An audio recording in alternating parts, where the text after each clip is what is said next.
मेहर G P section थाने जी हद घाड़ी road Ishaq town में मदरसे जे 12 वरनि जी शागिर्द दिलशेर बुरड़ो के मुबैना तौर ज़्यादती बाद घुटा ॾेई क़तल करे लाश छुपाए माल जे वाड़े तसबहर सां उछलाण वारे वाक़े ते GDA अॻवान शेरी इत्तेहाद मेहर चेयरमैन नियाज़ बुरड़ो मक़तूल जे वालिद अमीर बख्श बुरड़ो ऐं चाचे अहमद अली बुरड़ो सां गॾु बुरड़ा हाउस ते प्रेस कॉन्फ्रेंस कंदे साफ़ियुनि सां ॻाल्हि ॿोल कंदे चयो त अॼु अठो ॾींहुं आहे दिलशेर बुरड़ो उन जे पुट वाड़े तो छेणा खण वियो।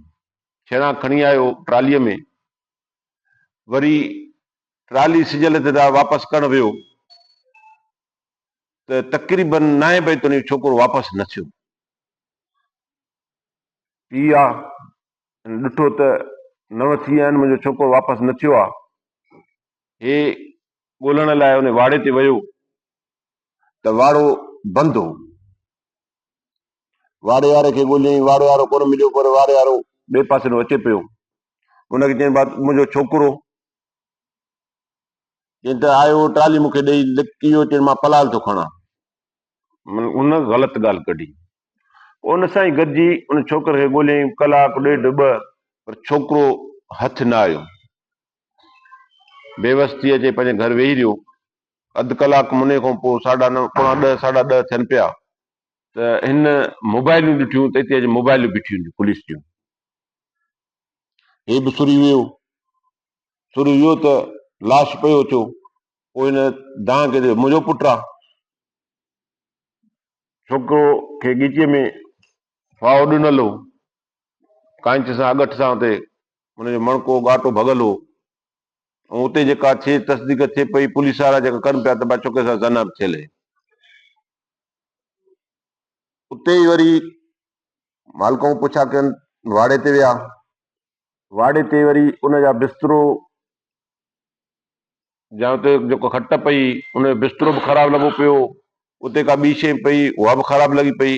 इहे बि सभु शयूं पुलिस वारनि पाण तस्दीक कई। उन्हनि ई ख़ुदि पुलिस जे माण्हुनि ॿुधाई त हे शइ थी आहे। जेको कुझु थियो ज़ुल्म थियो, इंतिहाई ज़ुल्म आहे। 12 साल हिकिड़ो मासूम छोकिरो आहे, ग़रीब माण्हू आहिनि, जेको छेना थो करे, उनजी हैसियत छा हूंदी आहे सॼी दुनिया ॼाणे थी। जॾहिं अस्पताल में आया, मेडिकल थिया, सभु थिया, वाड़े वारे मज़ूर खे बि वठी आया जंहिं ज्यादती कई। ये सभु शयूं पंहिंजे थियूं। मेडिकल आयो आहे त छोकिरे सां ज़ना थियल आहे, छोकिरे खे घुटो ॾेई मारियो वियो आहे। हाणे इहो जेको प्रोसेस थियो आहे, उहो अकेलो माण्हू नथो करे सघे। जेकॾहिं वाड़े वारे जो बिस्तरो ख़राबु आहे, चौकीदार जो, ऐं वाड़े में अंदरि ज़ना थी आहे, पुलिस जो जेको चवणु, त उतां इन छोकिरे खे पहिरीं ॻाल्हि त उहो छोकिरो अकेलो माण्हू हुनखे न हथ ॿधी सघे थो, न को हुन सां ज़ना करे सघंदो। ज़रूरु छोकिरो थड़ंदो पतड़ंदो न करे सघंदो, ऐं ज़ना थी आहे, उहो मेडिकल में आयो आहे। उतां छोकिरो खयो अथनि, वरी वाड़े जे पोयूं वाह टपाए, वरी वाह जी वट में वञी फिटी कयो अथनि लाश खे। उते छोकिरे जी जैकेट पातल हुई, उहा बि बासलामत भरिसां रखी अथनि। वरी चोंपल बि हिकिड़ो, जेकॾहिं उते का शइ वाक़ियो थिए हा त ज़रूरु थरपथर थिया, मिटी पटिजे हा, ज़रूरु रंडो लॻे हा, उहा छा का कान्हे। चोंपलूं बि जीअं खणीअ जेके रखंदो आहे उन लाश जे भरिसां उहे रखियूं अथनि। हिकिड़े माण्हू जो जेको प्रोसेस आहे नथो अचे। इन में 2 आहिनि या 3 आहिनि, जेको कुझु आहे।